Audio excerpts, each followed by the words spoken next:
अक्षय तृतीयेला केलेले पुण्य अक्षय कधीही न संपणारे राहते.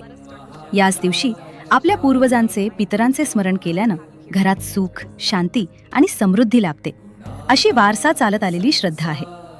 सकाळी मंगल स्नान उरकल्यानंतर दक्षिण दिशेकडे तोंड करून पितरांना तीळ आणि पाणी अर्पण करावे. या विधीमुळे पितरांच्या आत्म्याला तृप्ती आणि शांती मिळते असे मानले जाते. पितरांच्या आवडीचा नैवेद्य तयार करून त्याचे पहिले ताट कावळा किंवा गाईला अर्पण करावे. पितरांच्या प्रतिमेला हार घालून दिवा लावून त्यांचे मनोभावे पूजन करावे. आमच्या हातून काही चुका झाल्या असल्यास क्षमा करा आणि कुटुंबावर सदैव आशीर्वादाचा हात ठेवा, अशी विनम्र प्रार्थना करावी. या दिवशी पितरांच्या नावानं केलेल्या दानामुळे त्यांना सद्गती प्राप्त होते आणि कुटुंबाला त्यांचे शुभाशीर्वाद मिळतात. शक्य असल्यास एखाद्या गरजू व्यक्तीला किंवा ब्राह्मणाला आदरानं भोजन द्यावे. ग्रामीण संस्कृतीत आजही अक्षय तृतीयेला पितरांच्या नावानं आंबा दान करण्याची विशेष पद्धत जपली जाते.